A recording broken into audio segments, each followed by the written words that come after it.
Okay. Is the screen still being shared? No, I don't see the slides. Okay.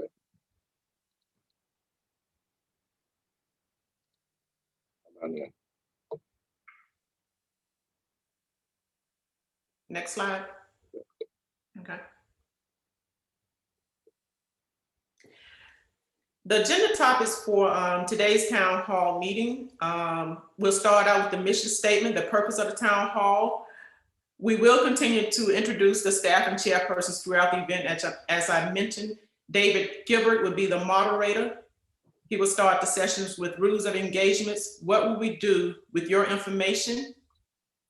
The Coalition of One founders are not certified officers. We are not affiliated with the VA. We are here to advocate, unite, and take actions based on your, when I say your, veterans' needs, issues, concerns, and needs, and we will send that information to the powers to be. The last note you see on the screen is discussion of the Eagle's Nest demolition. As some of you may know or may not know, the Atlanta VA Eagle's Nest nursing home has decided that the nursing home is no longer suitable for patient care. So they are going to build a state-of-the-art facility, and at this time, they're not sure what to do with that facility. So I need your input, suggestions on what you think would be the best way to utilize that space.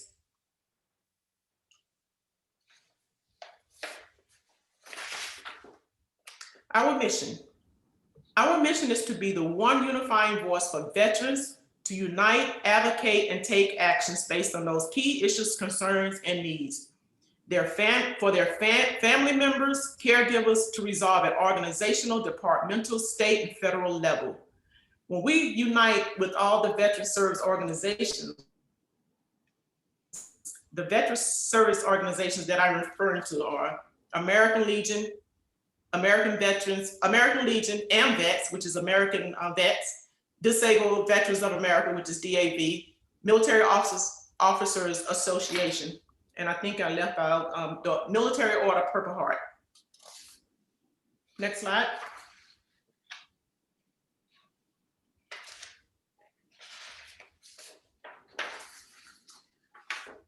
Although we are a new organization, we have accomplished a lot in the past 6 months. So the purpose of the town hall meeting is to connect with veterans, to identify veterans' issues, concerns, and needs, help veterans facilitate challenges, to represent the veterans based on their issues, concerns, and needs, and to keep you updated keep the veteran community updated on issues that matter. Next slide.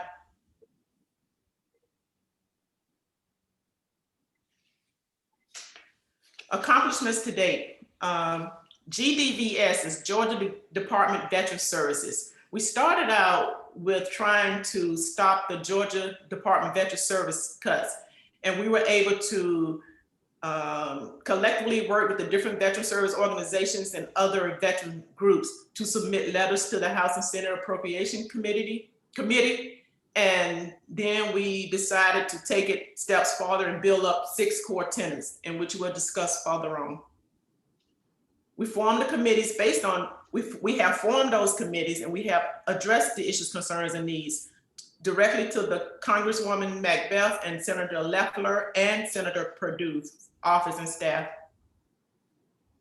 During the winter months, we have distributed over 50 backpacks to the homeless and homeless veteran population.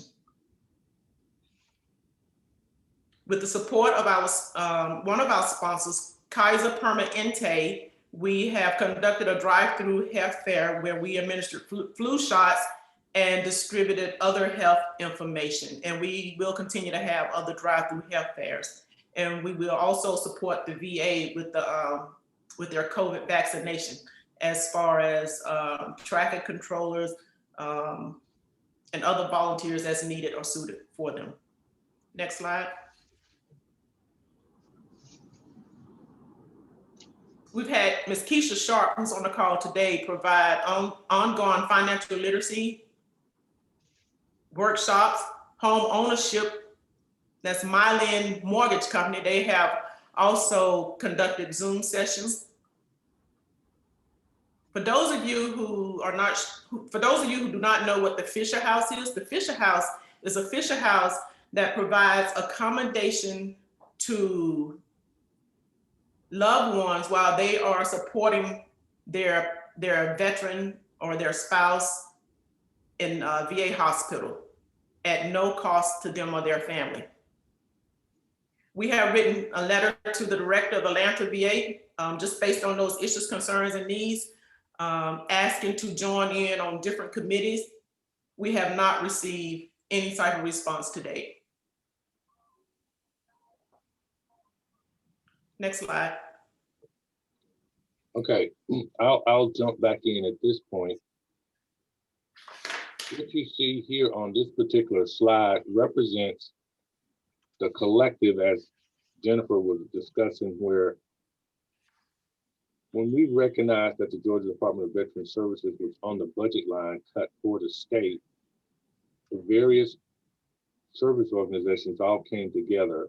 That includes the VFW, the DAV, Military Officers Association, Purple Heart, Warriors Alliance, Vexta Industries, and others that were in the community to say, let's not do that, because you are taking away opportunities for veterans in cities and rural and even halfway populations from having the opportunity to walk in and say, I need support with an issue as a veteran.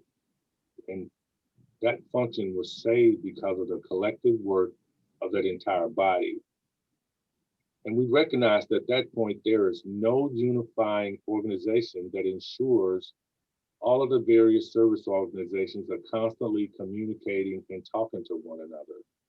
So when Jennifer mentioned we took it a step beyond that, so what we did collectively after we recognized that we had sort of saved the Department of Veterans Services from major budget cuts or just completely killing all of those 52 functions scattered across the state, we say, well, let's look at all of the other issues that veterans are facing and then present those to someone that could help. Recall Jennifer stated also, we literally honestly had Senator Perdue in a virtual meeting listening to our issues, concerns, and needs. We also had in a meeting Congresswoman Lucy McBath listening in and hearing what we were doing as a collective unit for the veterans in the state of Georgia. And also we've had representative support from former Senator Leffler's office as well. So our goal to continue to do these as we go forward, because we recognize that challenges aren't always a stagnant thing. So we will continue to reach out to the veterans communities through the various service organizations, as well as through individuals such as yourselves that are participating in this particular virtual meeting. So as we went through, these are the various tenets. You can see them numbered 1 through 6, kind of if you go in a clockwise motion. The various things that we looked at were from the legislative point of view. We took a look at, of course, the Georgia Department of Veterans Services. We want to look at state benefits. We recognize also, because we have at least 3 large military installations in the state, there's needs for transition support for veterans as they decide to leave the military. And I think most of you are probably familiar with the key bases that we have here, but we thought that was important as well. And then, of course, no one likes to be taxed, so we're just trying to look at ways to present to the state of Georgia some consideration with regards to how you tax veterans. And the key there is people need to understand sometimes taxing can be a deterrent with regards to whether or not a veteran chooses to live in Georgia or your particular state if you're somewhere else, or go somewhere where there's a tax relief benefit that's being offered by the state. And in the long run, what that does is if that family or group of veterans decide to live in your particular state, that brings in capital and revenue.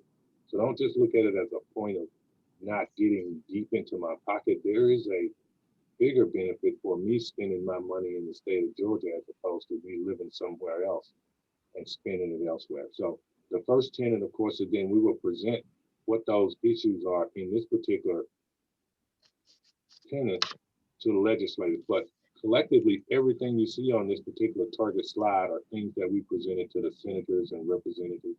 And we also, seize the opportunity to encourage the other service organizations to take those same things to their legislators and local representatives as well. And these are the various things that we gather from those various service organizations with regards to the things that we saw in the VA healthcare service lane. And I just want to mention that we do, in fact, have a representative on with us from the Atlanta VA system. I'm just going to admit a few more folks. I see they're sitting out there, so I don't want to have them waiting too long. Excuse me. And then, of course, the next tenet,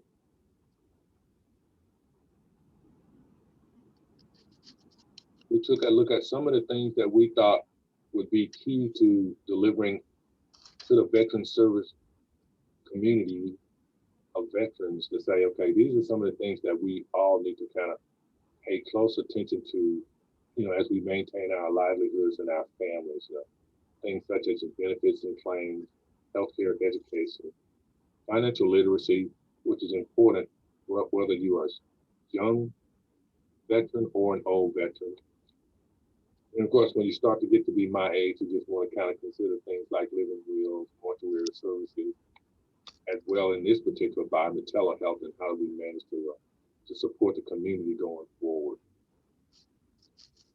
And one of the big discussions the group collectively has had in this particular category was homelessness as well as suicide prevention. So you can see that we kind of tried to touch on just about any and everything within the community as it relates to veterans and the challenges that they see or you may see. And of course, we do, in fact, want to make sure we continue to stay engaged in the community as well. And these are some of the various things that we do, not only from the coalition's point of view, but collectively across the major and all of the other veterans support organizations that are there to help and support veterans in whatever needs that they may have. And of course, for the younger vets or even for the middle-aged vets, we want to make sure that we can provide those links as you transition from your military world back into the job environment, or as you transition from one job to another job. These are the different types of things that we think are important that we as a collective body should also be able to do for veterans.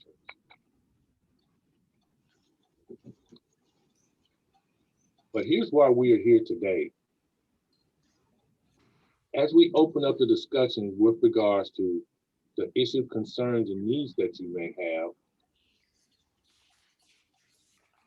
we would ask that you, if you choose, you can generally open them up in a verbal discussion, or if it's something specific and unique just only to you, we would ask that you put it in the chat. And as we go through, we're going to give ourselves a good solid hour or so to listen to, hear, and potentially discuss what those issues, concerns, and needs are. So if you would put it in the chat, if you can find Keisha Sharp's name in the chat with regards to what it is that you would like to have a question on, or you can just put it in the general chat. Either way, she will be looking and she will identify what those issues, concerns, and needs are. So if you'll just put whatever your question is in there, and we'll just simply go from there. And what I would like to point out at this point, as Jennifer had mentioned earlier, we do have certified and trained service officers on the line, so they may be able to address specifically what your issue is. And if not, we'll give you some information at the end of the presentation or the end of the town hall where you can send that specific issue or concern directly to us, and then we will take it from there to ensure that we get someone to help you work through your specific issue. So I'm not sure if anyone has had an opportunity to stick any questions into the chat. I'll just ask Keisha at this point. Has anyone asked any questions? I know, I know we just sort of introduced this notion of if you got a question. Has anyone put anything out there so far? I have a message from Miss Regina Carter. She said to navigate the VA healthcare system. So when we take this information to the VA, we need to be specific and clear. Exactly what do you mean when you say navigate the VA healthcare system? Do you mind if I speak? Go ahead. Yeah, so I had the COVID vaccine, the first shot, earlier this month, and I had significant side effects, and now I have to go to hematology and oncology. So in order to navigate all of that, it's like I have to go to get an X-ray, I have to get a CT scan, a PET scan, but I'm not sure of the steps to do that. You know what I'm saying? I've been calling, I've gotten some things scheduled, but then when you put in a consult, it may take them months, and then to find that clinic's information to call them for the appointment, it may take months to be able to get an appointment when this is kind of urgent right now. So that's what I mean by what steps do we take to do certain, to get certain treatments? Because they can tell you have this, this, and this, and they don't tell you, okay, you can walk into this, or you need to call this to get an appointment, or anything like that. So that's what, I've never had any major issues before, but now with this circumstance, there's really no flow to it or a plan even with my primary care. So that's what I'm saying. I don't know if you guys can help find steps, or what do you do if this happens or whatnot. I'm just bringing that to your attention. Okay, so what I hear you saying, and somebody else can help, timely consults with follow-up. Well, I think is Miss Bledsoe on the line? Belinda? So Ms. Regina. No, it's Belinda on the line. Oh, Beldo. No, yeah. Because what I take away from that conversation is a flow chart. If A this way, if B this way, based on her reaction. Dr. Cooper on the line? he is. Yes, I'm on the line. So what do you think about that? Some type of flow chart that says if you have this type of reaction, here are the steps you take versus no problems at all. I was trying to answer the veterans' comments in the chat. I didn't hear the question. Could it be repeated, please?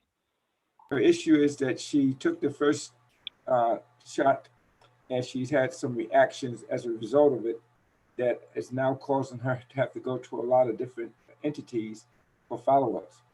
So she was wondering if there was some type of flow chart or some type of documentation out there that says if this happens, do this versus something else. Make sense? My recommendation is, has she contacted her primary health care provider to advise him of the side effects she's experiencing? Yes.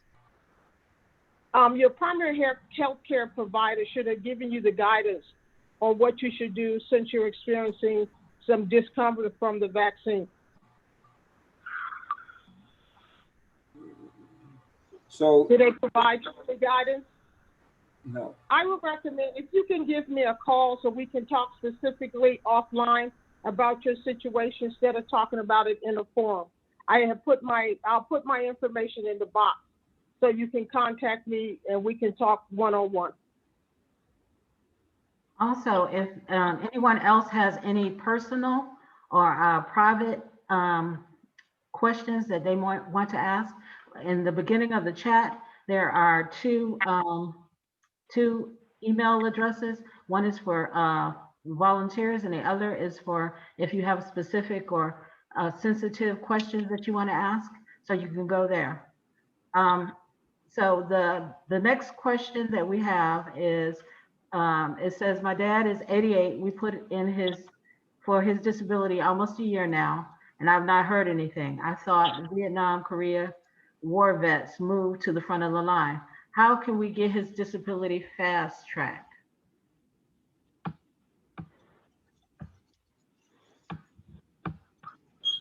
Hey, my name is Commander Brown. I'm from NAVEX. Okay, the VA has a intake form that has on the top of that form, if your father is over 85, and that veteran service officer that put in his claim, he should have checked those blocks and checked those things that were appropriate to your dad, and they would expedite his claim. Okay, thank you. Okay. Good afternoon. This is Herman Anderson, and I agree with Mr. Field. What we need to create is a flow chart, create a process that deals with all these issues. For an example, there are some 800 numbers that you can call that will get results. And so part of the process would be information. Once we got a clear picture of what issue you are dealing with, we could help you with the flow process and navigate process to deal with your specific issue. Because there are a lot of them, and they're all kind of different. Those are my comments. Okay, and also Ms. Bledlow, Boldo, I'm sorry if I mispronounced your name, please excuse me, says that your father age could advance his claim on the docket. Request that you call her, and she put her number out there for you guys who have issues with your elderly father. Her number is a number that you can call, and I thank you, everybody who answered that. I wanted to mention before, there was a comment sent out about Eagle's Nest, about expanding the female veterans health services as an opportunity maybe to do that. So I just wanted to mention that was a suggestion. Okay, the next thing, the Fisher House is not only for spouses, but parents and anyone deemed as related to the airmen. It has to be approved through the medevac. And this person says their son had to have surgery and he was single. So the parents were approved to stay at Lackland Air Force Base, Fisher House. Everything was free, including the food. Thank you for the person who put out this information. That is correct. All loved ones, caregivers, and support system. It also says further down that the family has to be on the orders. They have to be on the orders in order to enjoy this. I'm sorry I didn't get an opportunity to introduce myself. I'm Keisha Sharp. I am the chairperson of the Health, Education, and Advocacy tenant, which is tenant number 3.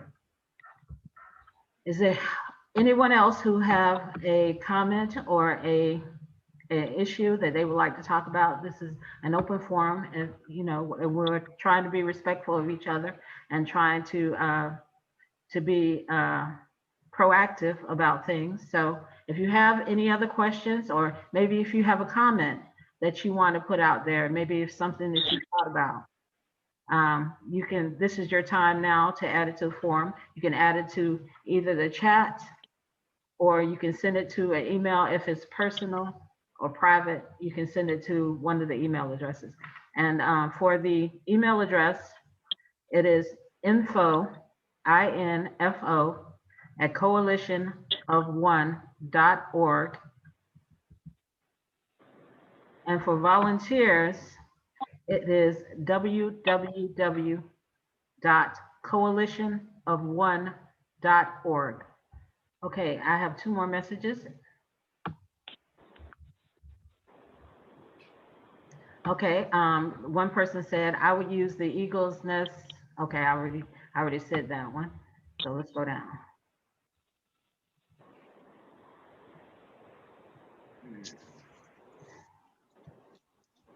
Okay.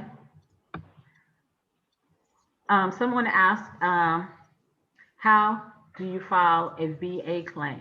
Now that is probably an in-depth thing, and it is case by case. And I'm pretty sure that one of our VSOs will be able to assist you on that. depending on what your case is and what the circumstances of your case and what do your medical records say, you may have to do different things, fill out different forms, collect different information. But my first suggestion is that you collect your records. You try and get a copy of your records. And like I said, one of our accredited VSOs should be able to tell you how to go about that process. If you're looking for one at the end of this presentation, there will be names of VSOs, and you can also send something in the chat. Now, someone said Fort Campbell, Kentucky has a similar operation as the Fisher House. And I will see if we can find out what the name of that is. Excuse me, ma'am, can I chime in a minute? Yes. All military installations normally have a Fisher House, and that's the name of it on all the installations. It's called Fisher House. Okay. Well, I didn't know that. Thank you. I appreciate that, sir. Okay. Somebody answered the question, and they said they would recommend that you get an appointment. This is a question about how to file a claim. I would recommend you get an appointment at one of the 52 GDVSA field offices within the state of Georgia. And they were kind enough to extend us an email address, a web address. So you can copy that and paste it to a different form so you can have it for later or write it down. Ms. Keishan? Hello? Yes, this is Wayne from Veterans Helping Veterans, President of Veterans Helping Veterans, and of course, Mr. Herman is on with me. We have two of our VSOs who will give them a simple overview, if you would like that, what they need to do to file their claims. There's Ms. Edna Cosby and also Theodis Anderson. They're on the line now as well. Okay, I will I will try to answer some other questions first, and because I think that is very important. I think that's very important. I will ask them to do that maybe closer to the end of the session, because I don't want to take away anybody else's time. Thank you, sir. Very welcome, ma'am. Thank you.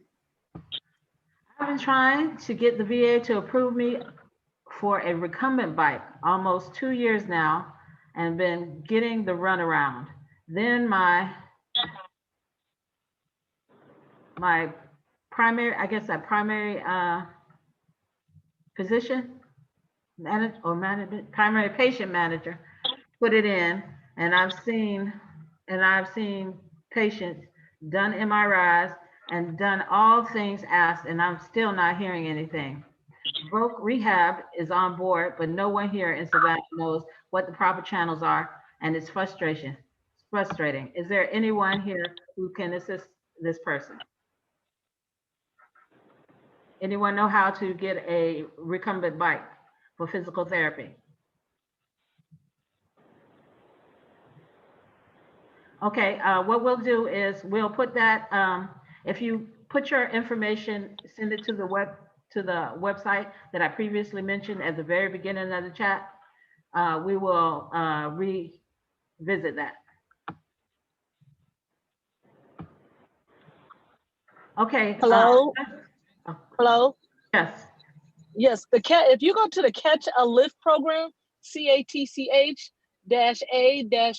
LIFT, they will go past the VA and they will give you the recumbent bike due to your physical therapy. It's called the Catch a Lift program, and they will also pay for, well, if we didn't have COVID, they pay for gym membership for the veterans, for their health and things like that. It's called the Catch a Lift program. Thank you, Ms. Shavers. Greatly appreciate that. Okay, Catch a Lift program. Okay. Someone said contact the VAMC patient advocate for assistance. And all VSOs, if you could put your contact information in the chat, please. Here's another issue I'm having is to drive almost 3 hours to Charleston for treatment, and it's at 9 a.m., but they refuse to approve me for a hotel stay. Is there someone I can put in a complaint with to get that fixed? Okay, this is a transportation issue. Not a transportation issue. It's Okay. bigger, it's a little bit bigger than that, because if the care cannot be facilitated at the VA, that person should be able to go to a local doctor for that treatment or facility for that treatment. Don't understand why they drive it all the way to Charleston, but that's a personal issue, so I'm not going to dig.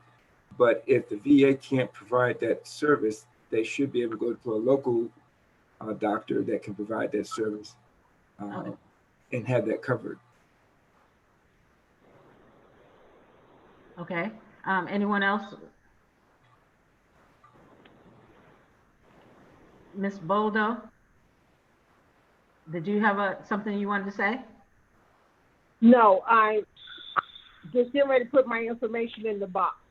But Okay. again, I recommend, if you're having some serious issues with the healthcare system, your patient advocate for the hospital is the one that you file complaints with. They're the ones that are going to get the answers to your complaint. So please contact the veteran advocate or patient advocate.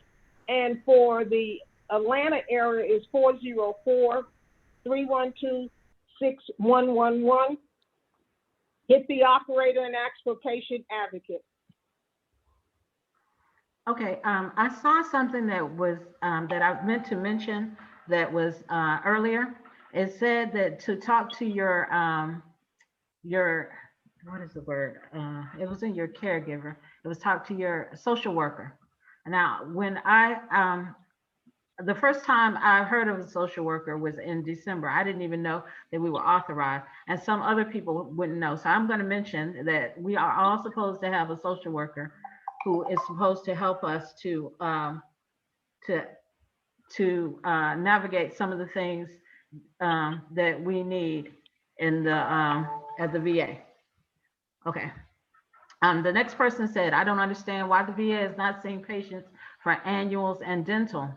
Every other clinic and dental office has been seeing people since June. Does anybody know why?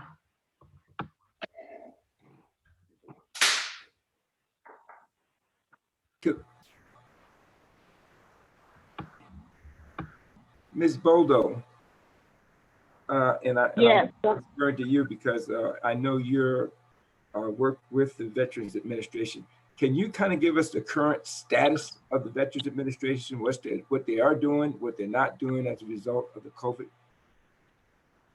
You're talking about the hospital or the benefit side? Because understand that the VHA, which is the Veterans Health Administration, and the VBA, the Veterans Benefits Administration, are two separate entities. And I work very closely with it. So that's why I'm asking, are you asking about the hospital side or the benefit side? I'm asking about who does the dental and who does the annual physicals. And I think that would be the hospital side. Hospital side, yes.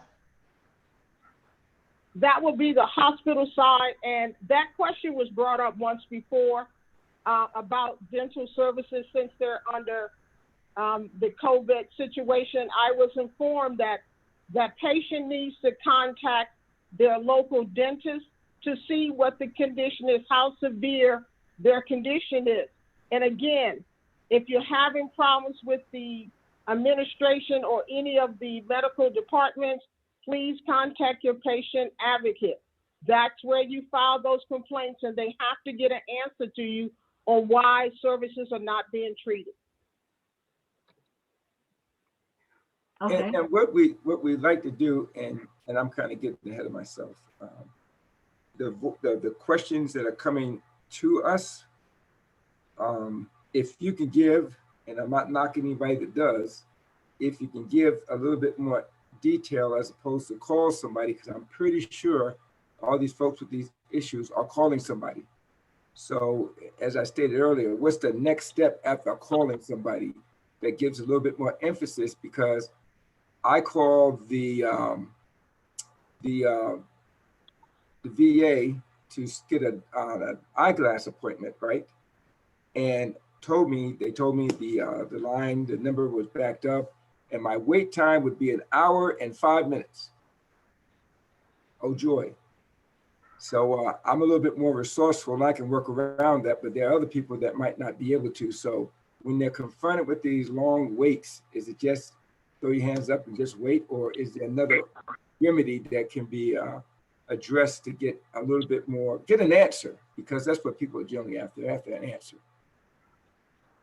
Again, I recommend that everyone participate in the My Healthy Vet program. Through the My Healthy Vet, you can have that direct communication with your healthcare provider. You can order your medication. You can order your appointments, and you can make that direct contact and communication with those departments. And that will kind of bypass the phone calls. So if you haven't signed up for My Healthy Vet, I highly recommend that you do so. So that can give you that direct connect to those specific clinics that you need services for. And when you sign up for My Healthy Vet, I recommend you to get the Premier account, because that Premier account will open up you to have access to all those things I mentioned. Contact with the clinics, scheduling appointments, getting your labs, ordering your prescriptions. That My Healthy Vet is a great tool to use to get those things done. Okay, thank you all. Thank you very much.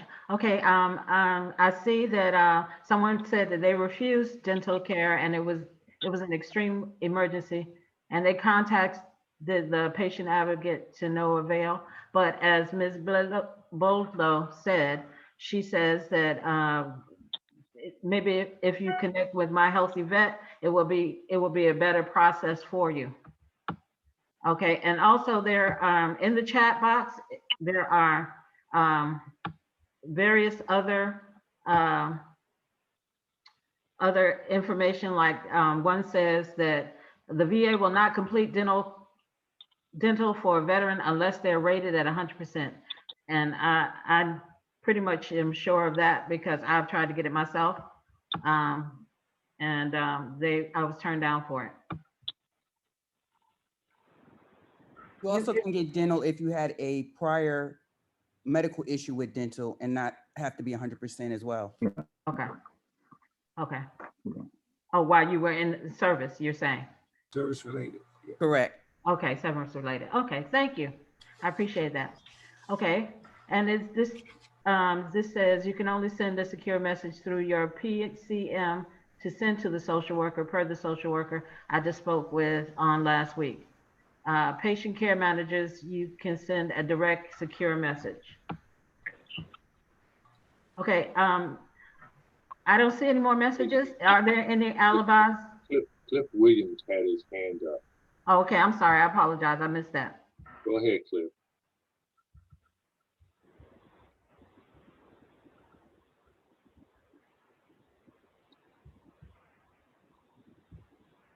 Is he on mute, David? Yeah, I just asked him. Yeah, you're on mute. You can unmute him. Yeah, Mr. Williams? Yes.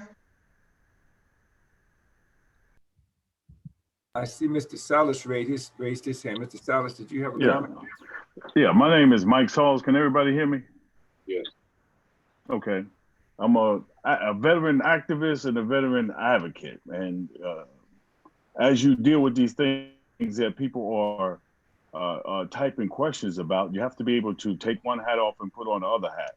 But the first thing we need to cover for everybody that's sending these in is that veterans need to approach their VA disability claims with the right tools in the beginning, meaning you have to strengthen your claim from the start by ensuring that your claim has past standing, whether it's your medical records or whether it's we talk about service treatment records, any lay statements.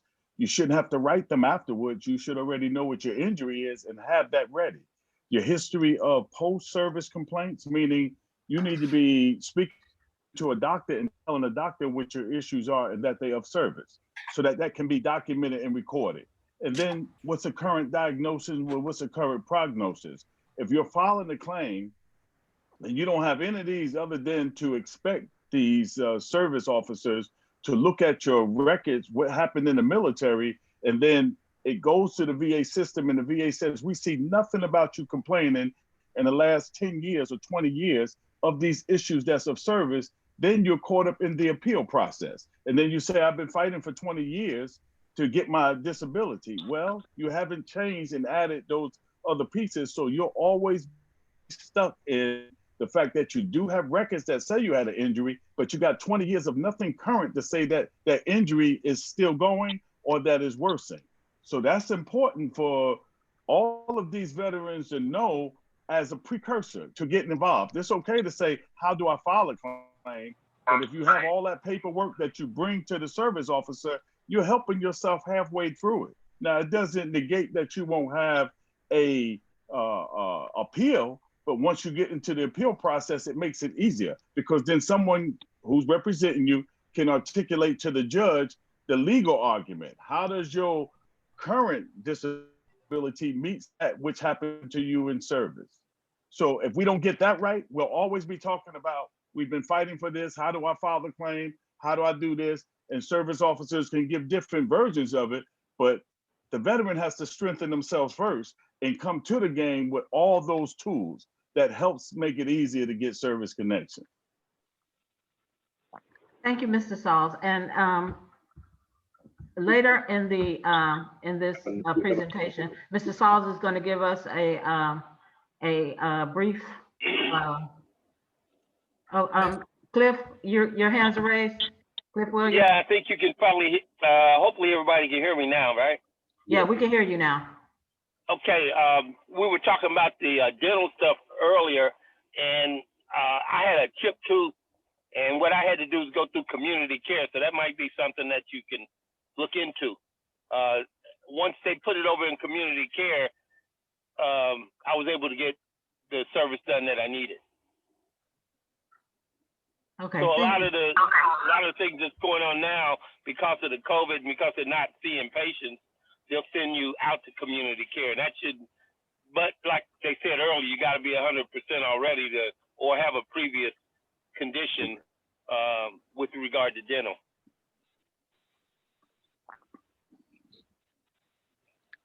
Okay, thank you so much. I think we also have Darius' hand raised there. It's been up for a minute, so let me address him.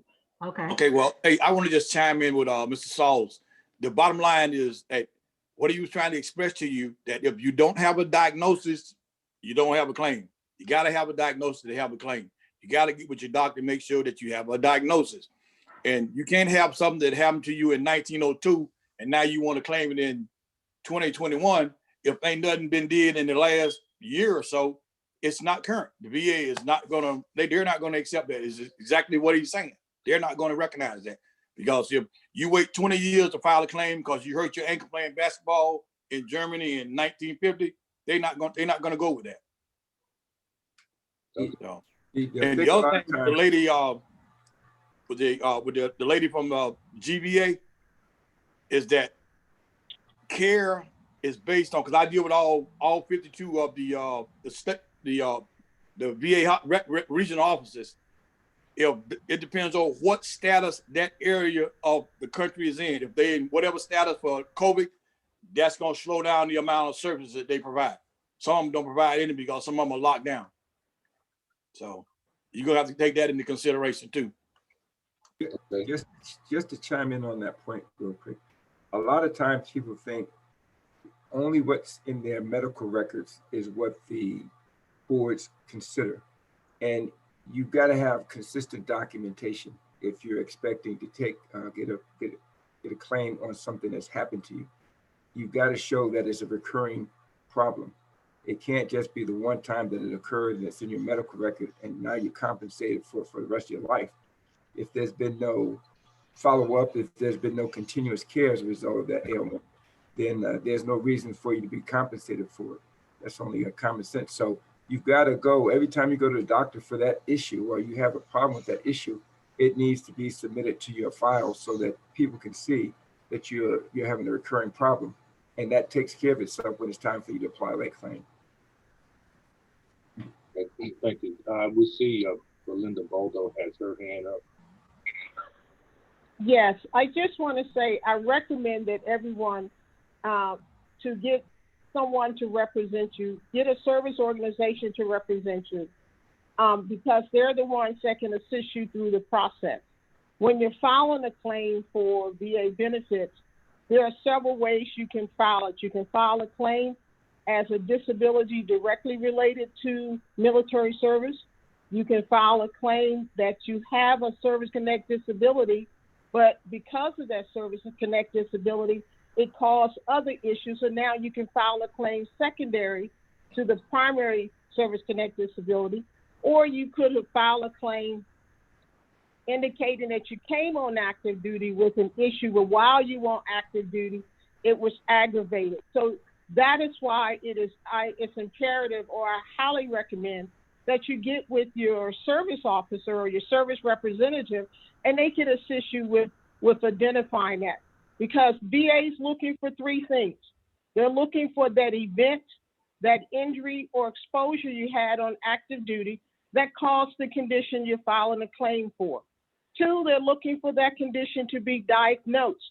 And third, they're looking for a medical opinion, or you may hear it called a nexus letter, indicating that the healthcare provider has reviewed the service treatment records, post-medical records, and is based off of their opinion that is more than likely, or at least as likely as not, that the condition is related to military service.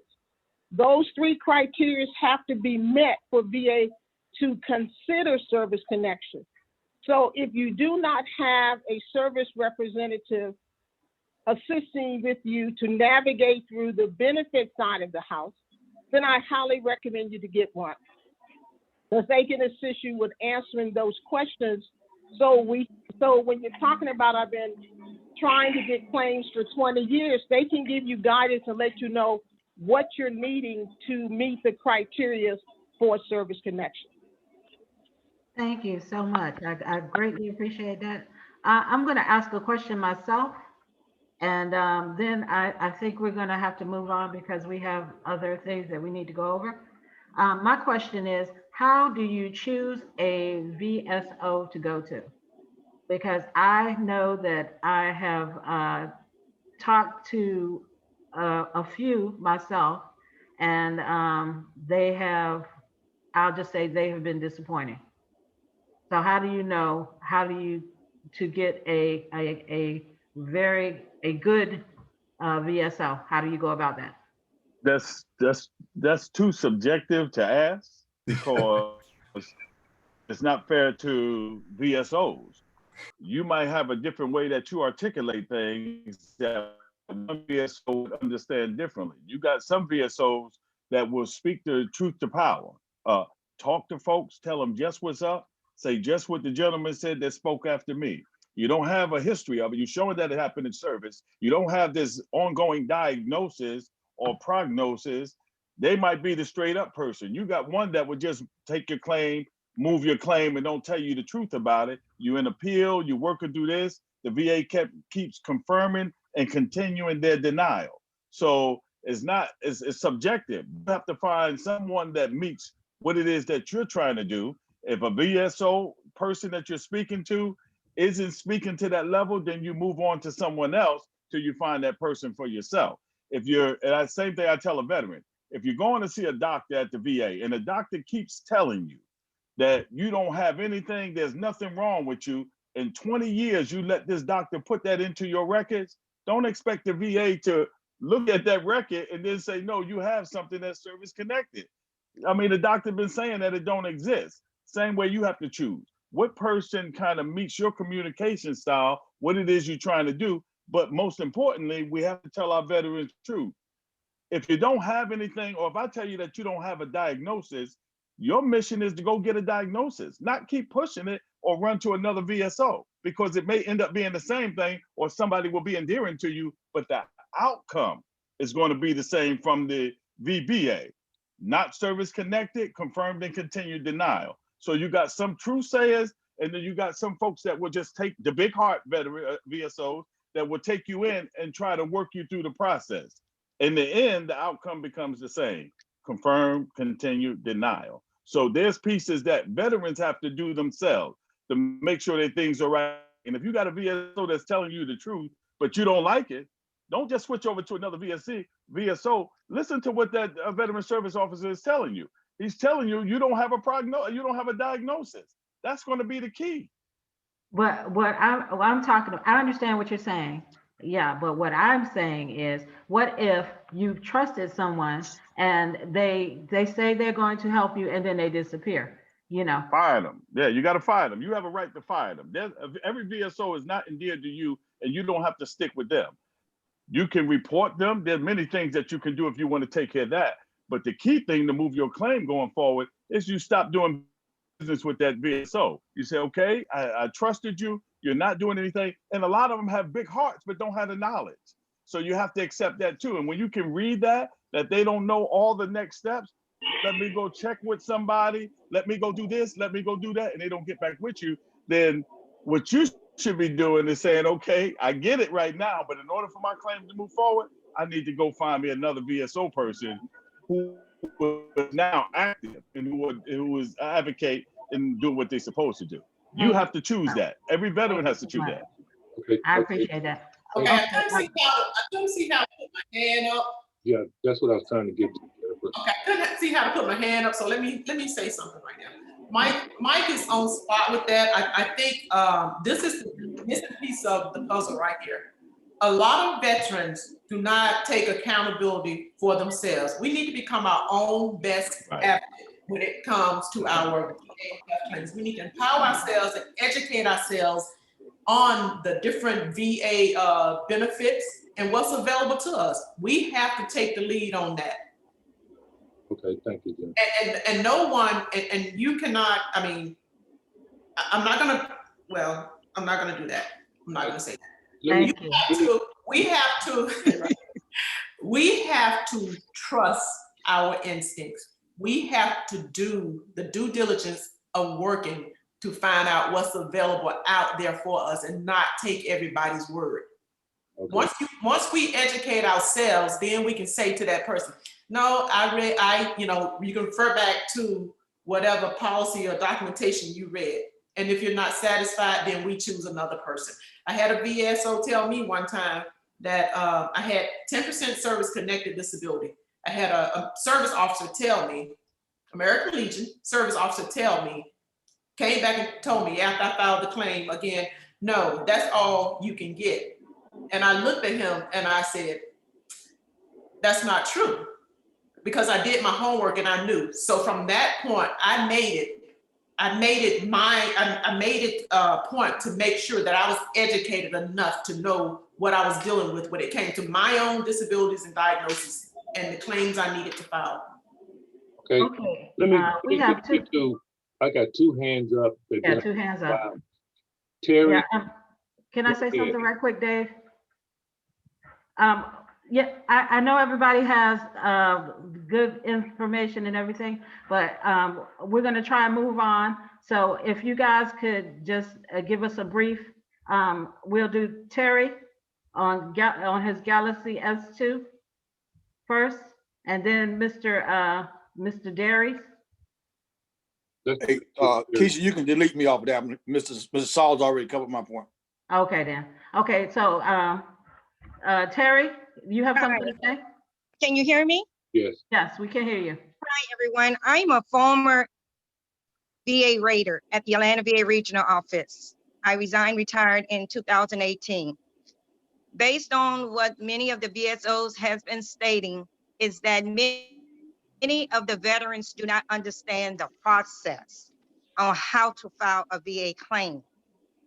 And as I've noticed, sometimes the veteran may not know that they can also write a statement on the 214138 on each one of their issues regarding what happened in the service, what symptoms and what type of treatment they are currently are having done.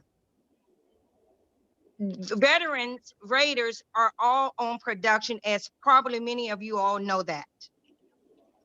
And when veterans submit documentations, 1,000 pages of service treatment records without even highlighting some of the things, the rating process is broken down by a team.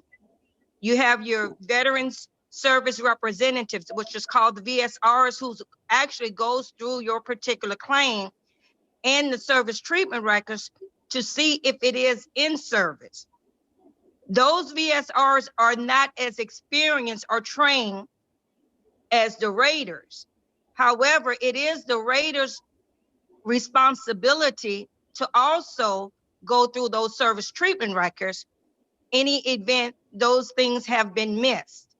But I encourage veterans, as I speak, talk to them and mentor them, to do due diligence for themselves. Go through their service treatment records and highlight those things in advance. In addition, if they have private treatment records, to upload those as well. Many veterans tend to go to the exam, which they may get what is called a CMP exam, and they'll take those records to the physicians, QTC, LHI. Those physicians are not required to review their records. They're not required by law to accept those records. So many veterans tend to think that those physicians are reviewing their records and based on that make a decision. And as I tell them, those doctors cannot accept their records based on the law because they are not a veteran or VA physician. They're contract physicians. And so when they do have those type of records, they need to send those records to the VA.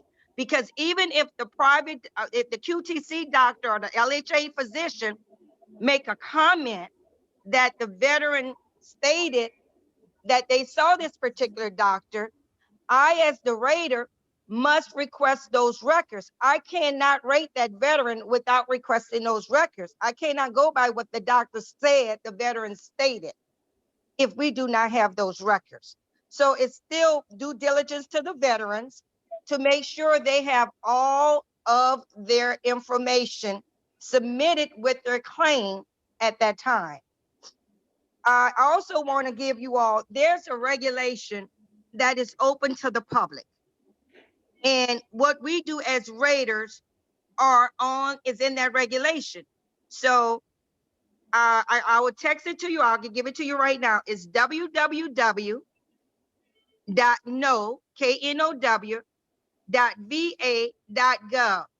That is the regulation that the raters go by. It has everything that the veteran needs to know on how to file a claim. Repeat that again.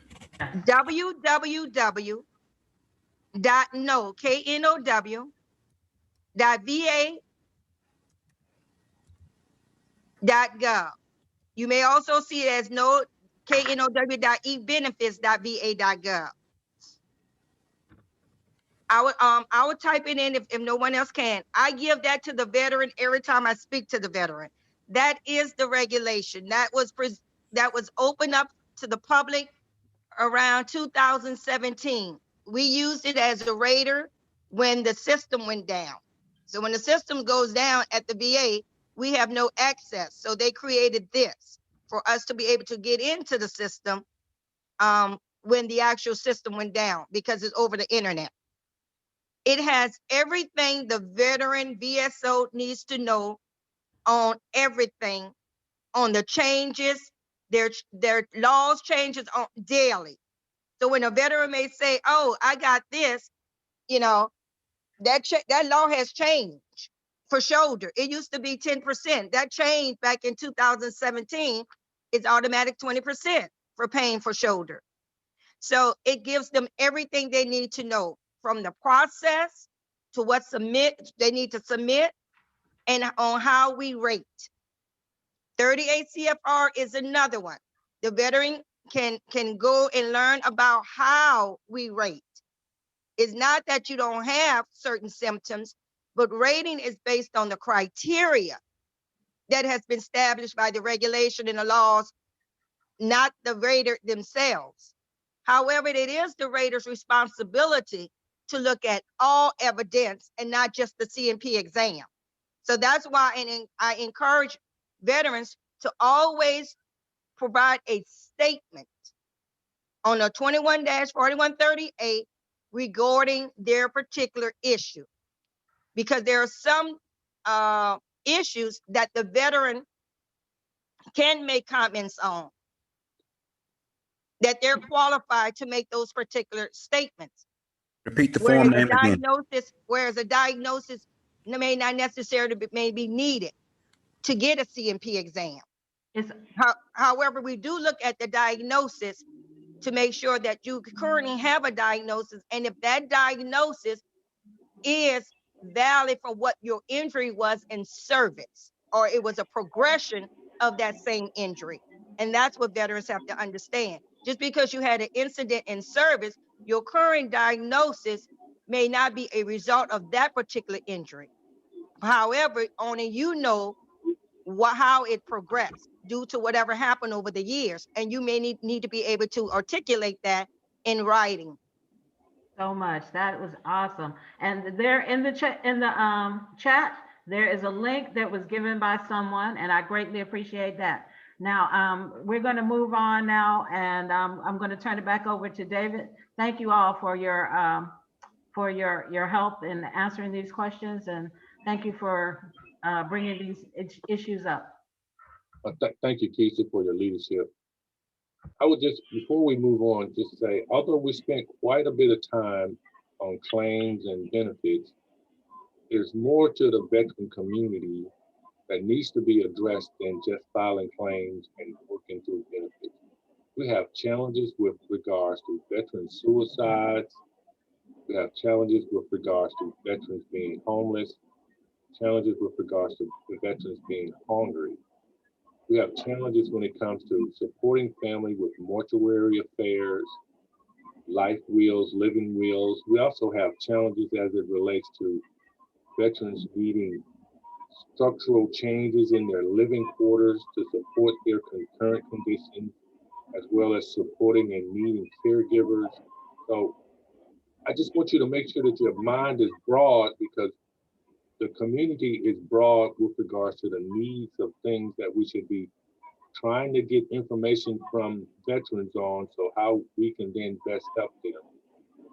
Just keep that in mind. So when we do this again, I just would ask that we not get so glued to just VA benefits and how to file claims, because the audience of things that we're really looking for is much greater than just those simple things.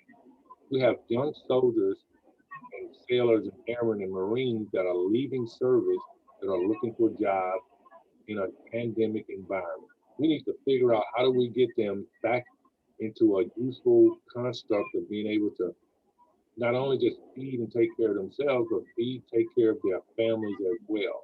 So those are the kinds of things that we also need to make sure that when we come here to discuss things, that may simply mean we now got to go find young veterans and pull them in to these town halls so that we can hear and see from them what their challenges are.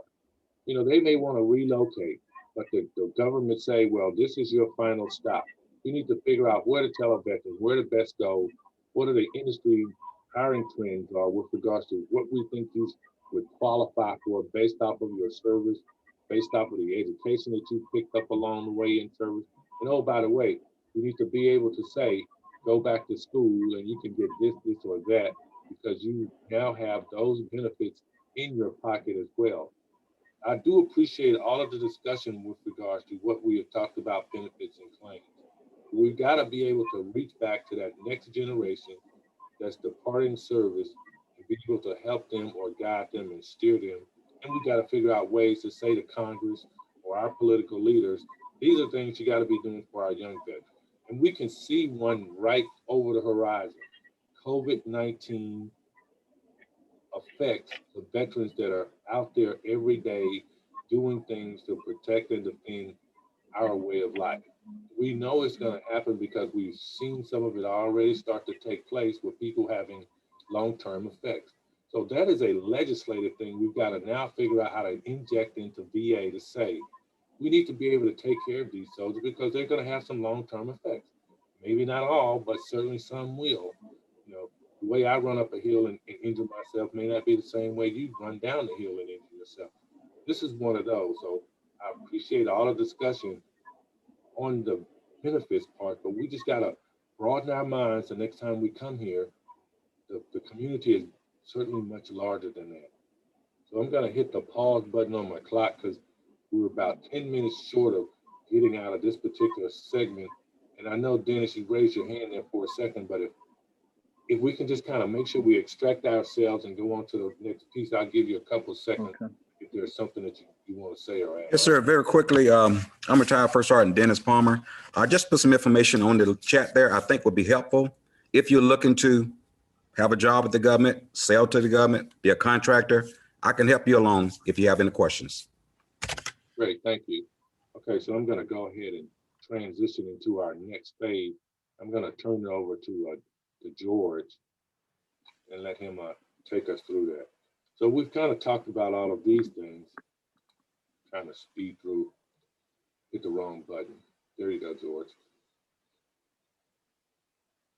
Okay, so one of the things, and just to real quick to piggyback off what Dave just said, maybe those tenants, we identify what's going to be the discussion. Choose one of those, so we don't just stay in the claims mode. We go around the loop of those areas and highlight those as the focal point for each one of the sessions that we have. Good point. Thank you. Host, I need to share the screen, Dave. All right, hold on a second. I got to back out and pass the control to you.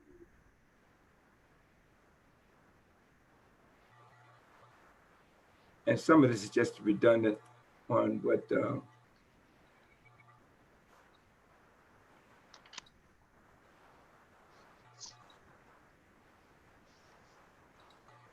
Okay, you should be able to take it down. okay, let's see here, share screen.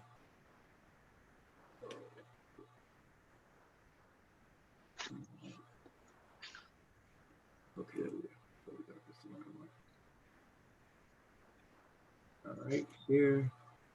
Okay, so we've got some events coming up, and as Jennifer and Dave introduced me, I'm in charge of marketing. And there's a lot of things that we want to put out on the horizon to look at and not just stay in the same bubble that we just spent a good number of time in. So quarterly town hall meetings over the next, I'm going to try to do them quarterly as we stated. And these dates are subject to change. A lot of things could impact them, but right now we're going to project out April, July, and October as when we're going to do our next quarterly town hall. Again, we're going to compile this information that you give us, and we're going to distribute it to the appropriate agencies, whether it be the VA or local elected officials, whose ears we definitely need to get into. We've got a new brand, a politician out there, and we need to spend some time bending their ear on things that are concerned and important to us. Benefits and claims biannually. We just had a little session on that. We're looking at doing a job fair twice a year. And that's going to be collaborative. Everybody, just like the gentleman just said, hey, if you need a job, I got some information. Businesses, I got some information. We want to do that in a formal setting so that we can not only inform ourselves, bring in some of these younger veterans that are going to be looking for jobs. I'm during the daytime, I'm an ROTC instructor for local high schools. Some of my students have gone on and served in the military and have left the military. And the first thing they do when they come back home is say, sir, you got a place where I can find a job? So being able to share information and point that young soldier or soldier that just left the military in the right direction is something that we definitely want to be able to do to give credibility to what we're doing and not just have another name of an organization. Our golf tournament, we're going to look at that sometime in August. We want to use that as a fundraiser. September, we're going to put a health expo out there for female. veterans, mammogram screening, hypertension, nutrition, wellness are some of the areas we want to focus on. And then we're going to have a CO1, coalition of one. I put that one up there versus the word. Expo, which we're going to, primary focus is going to be networking. We're going to identify veteran-owned businesses, resources. These are different organizations that we're going to invite out to come out and support that event, as well as the veteran service organizations. And then we like to close out each year with some type of celebration, reflection on what we've accomplished as an organization, and look forward to building into the next year. So those are upcoming events. What we plan to do with all of our slides is we're going to post them on our webpage eventually, and we're going to put them in our Facebook page once we get that established. Anybody have any questions? That being said, back to you, Dave. I had a question, sorry. Good. Will we have opportunity to invite the media to get some more publicity? Absolutely, absolutely. Anytime that we're doing anything that we can tap somebody on the shoulder and bring them to the event, that'd be great. And that doesn't mean that we need to have the big networks, because a lot of times it's challenging to get the big networks. What we want to be is reaching out to our our local news entities. Our newspapers that our local entities produce are a great way not only to get our information out there, but have veterans and others see us right there in the community doing things. So if you've got access to those, by all means, share. Hey, George, pass the host control back to me. Okay.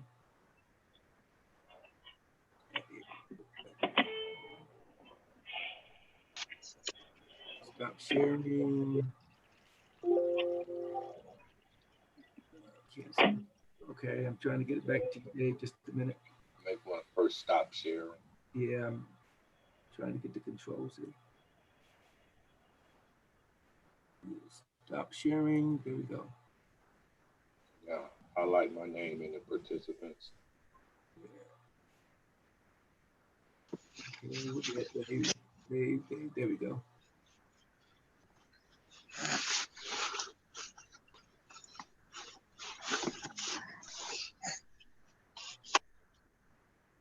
Did I get you?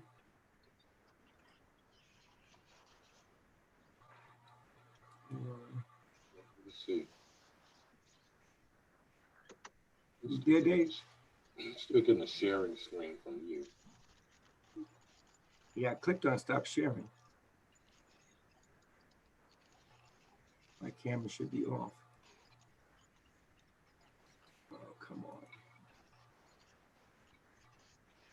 So while they are trying to figure out that, if you would like to volunteer, please send me an email at coalition01@yahoo.com.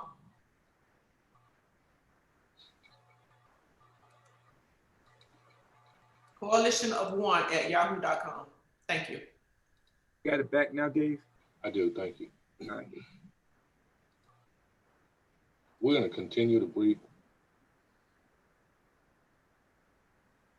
Well, George, I'm not sure if you gave it back to me. It's not going to let me share my screen. Yeah, we hear you. We hear you. Yeah, I'm not controlling the screen anymore. I had 2 more slides that I really need to get up.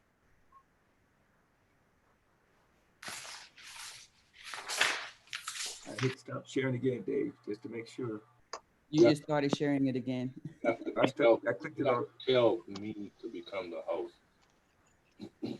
I like my name in the participants list. There should be a little blue icon. Is Dave frozen? Make Dave the host.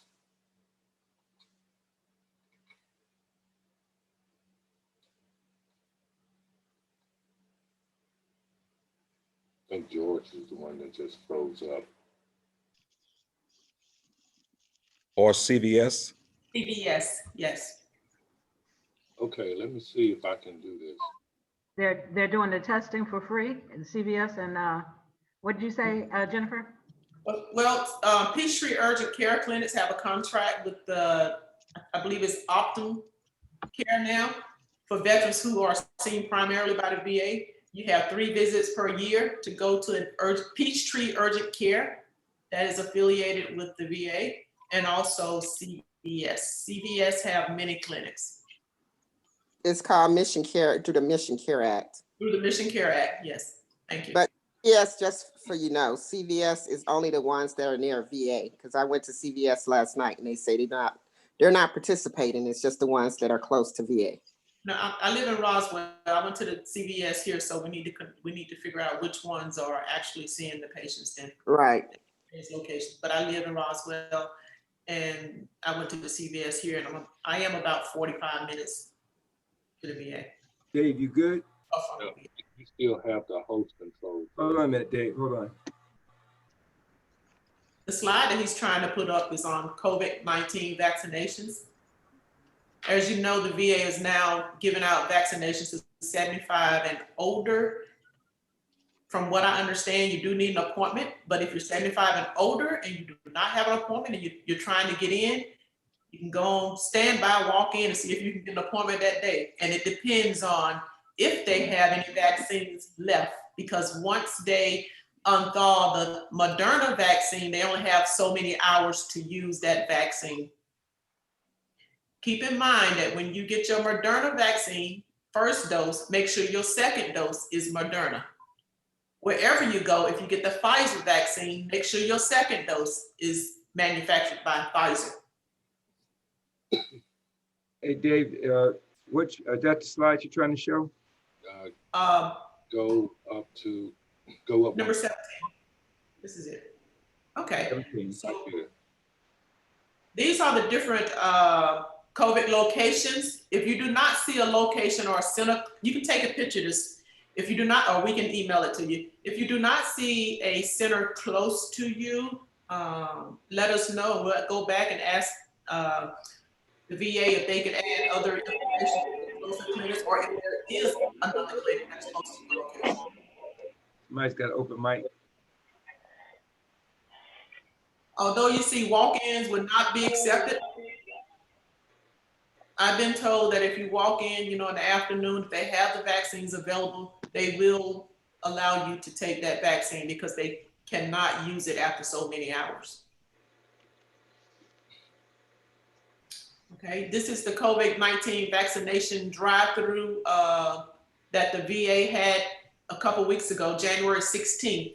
So they do plan to do other drive-throughs, and this is where the VA would need a lot of volunteers for traffic control and other areas of need. This announcement will come out just like this, with the different date on the bottom and the time, and at the top, vaccine drive-through for enrolled veterans, let's say whatever that age group may be. If it's 65 and older, it would be at the top. And it is on a first come, first serve basis, because right now the vaccine allocations are limited. From what I understand, the VA only getting so many on a Monday. The last count was 700 vaccines on a Monday, which is supposed to be administered throughout that week to the following Monday. That is not a lot of vaccines. So first come, first serve. If you know that you need an appointment, go ahead and get an appointment scheduled. If they are, I don't know how far they are scheduling appointments out. Belinda, do you know?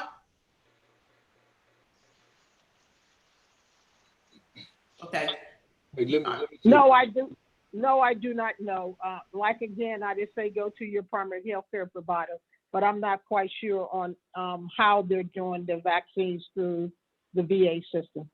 Let me see if I can add some information there, Jennifer. I'm sorry? If you are currently in that group 1A, you can either go to the local VA clinic or up to the hospital, whichever is closer, and tell them you want to take the vaccination shot. And they will put you in a line. And if you're in that first group, they will give you an appointment maybe 1 to 2 days out. But if you show up and say, I just currently got into the system and I don't have any medical records in the system with the VA, they will give you an appointment for 30 days out. So that is currently the way the process is working today. So I would encourage you, if you have the time, to go visit them and say, I would like to take the vaccine. And then just like you've seen on TV, if they're at the end of the day and they've serviced all of their appointees and they still have vaccine serum left over, they will give it to you if you're in their system already. Yes. The big key would be to be in the VA system. And I Hey, think Dave. those steps. Go ahead, Melissa. Okay, I just want to caveat one quick thing because this happened to me in December. If you have flu-like symptoms, you can go to the ER, that front part, and they'll check you in and they'll ask one of the emergency room doctors if they can go ahead and see you to give you a rapid COVID test that, comes back the same day. And, that way they know.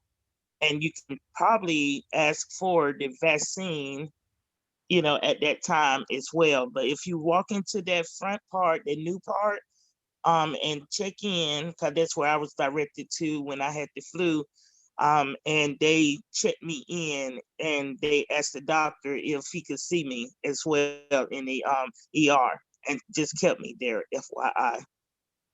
Okay, thank you. Thank you. Hey, David, hey, this is Commander Brown in Augusta. The two hospitals that we have here, they're basically taking people on a walk-in basis at both of the hospitals we have here in Augusta. Okay. Regardless of Thank you. age. Any age? Any age. Okay. So I can drive up there on Monday and they'll see me. Hey, I ain't gonna guarantee that, but if you get the line is always a mile long.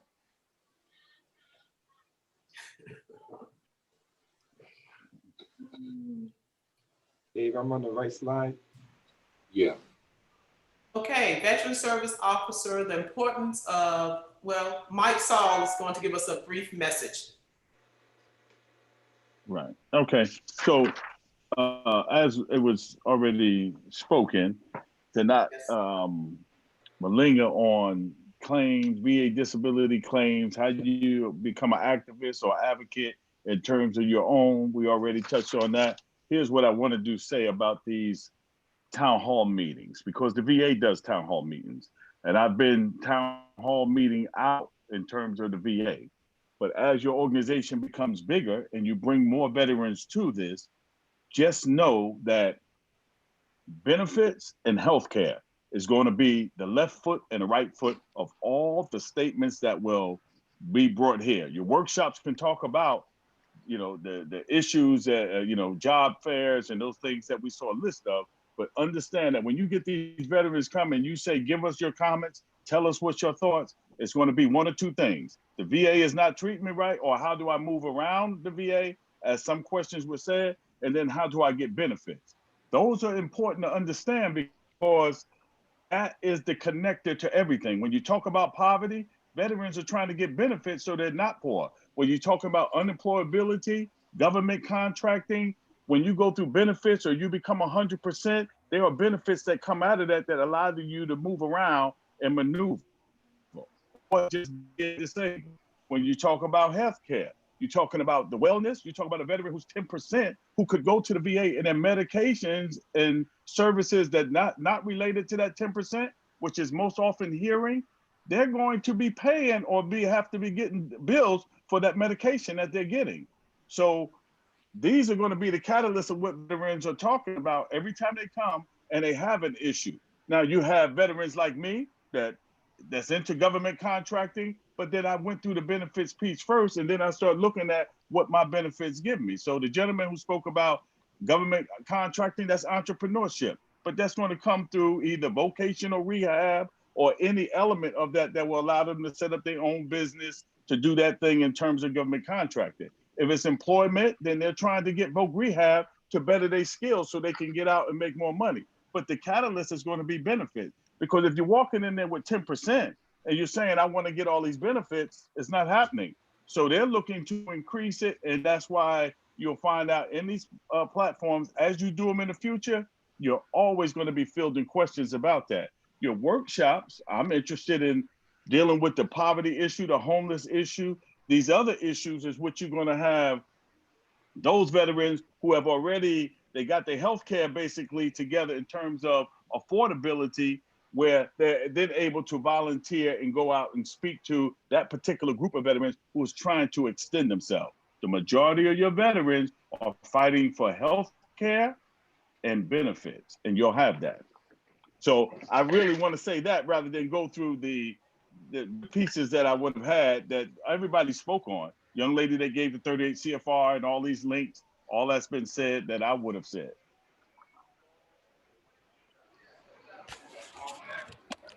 Okay, George, can we get you to go to the next slide?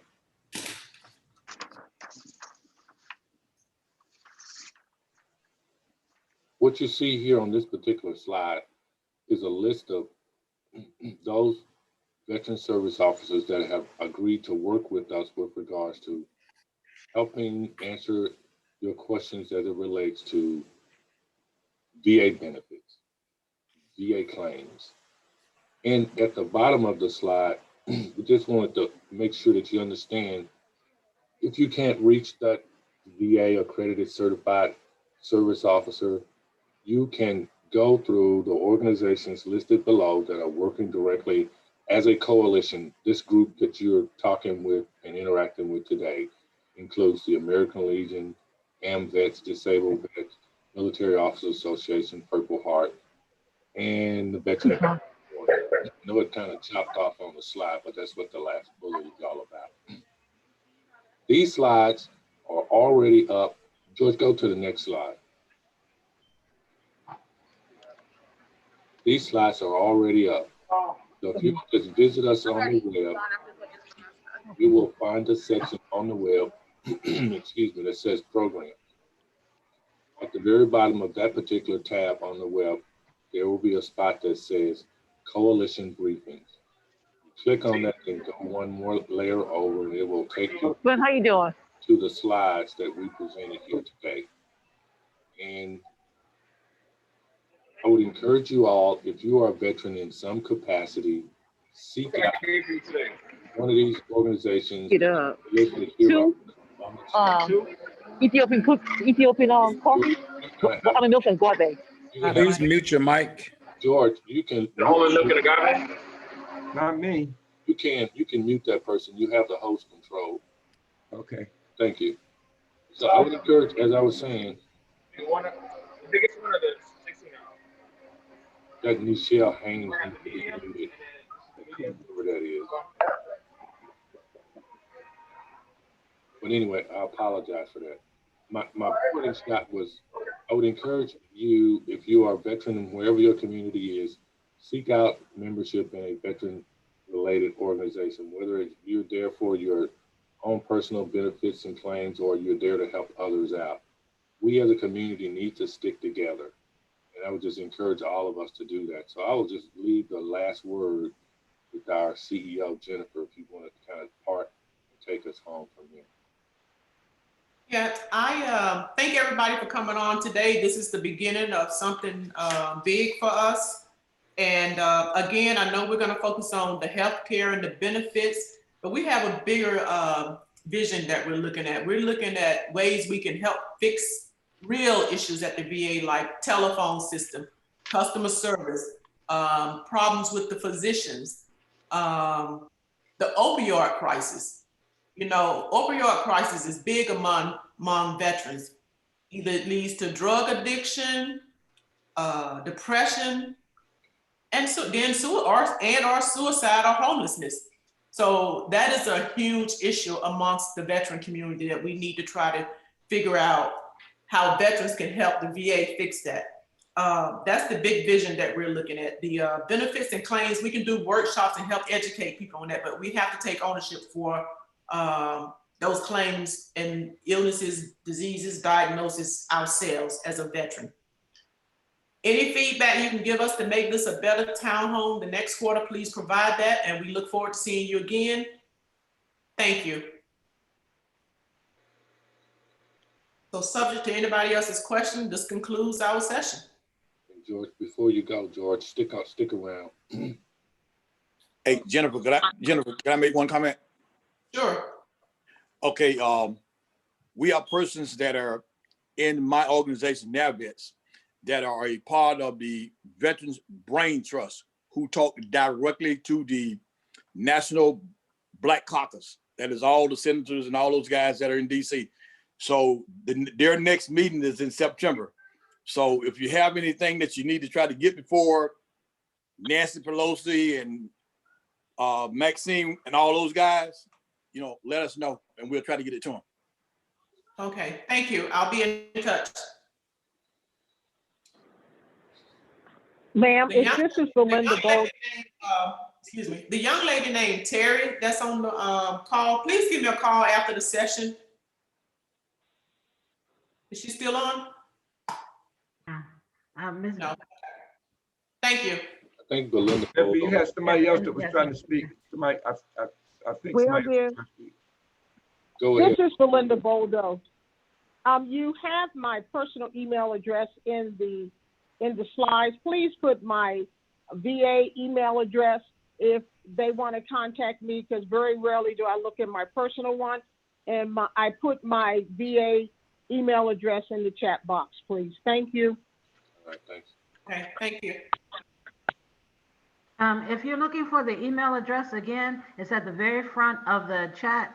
The chat link is at the very top of the chat box. It is info@coalitionof1.org. Info as in information at coalitionof1.org. Okay, George.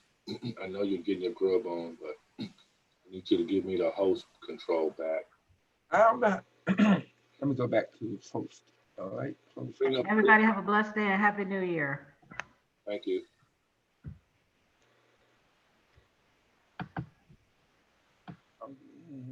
Okay. Click on the. I'm clicking on more. Click on. Anybody want to leave off? And then click more, and then it will say, "Ask me to take the host" or something like that. Okay, more. On my name, you have my name highlighted. Hold on, got your name highlighted. More. Make host. There we go. Yes, that's the thing I need back. So when it starts recording our session. You got it. Okay, appreciate it. All right, so everybody got sleep-free, no alibis. Yeah, Dave, this is Melissa again. I just thought about it. I'm gonna have my VFW post participate with the Veteran Advisory Board golf tournament.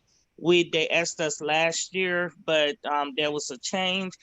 This year we're gonna be supporting them. So if anybody from Coalition of One wants to be there to kind of see, this is technically our 6th year, but it's still going to be the 5th year because of COVID. We pushed it to this year, so it'll be for Memorial Day.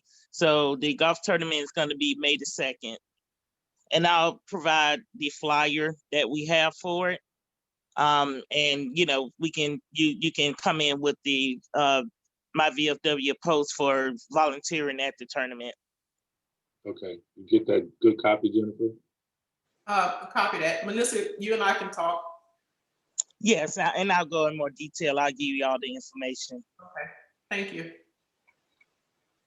All right. Well, if all hearts and minds are clear, I'm gonna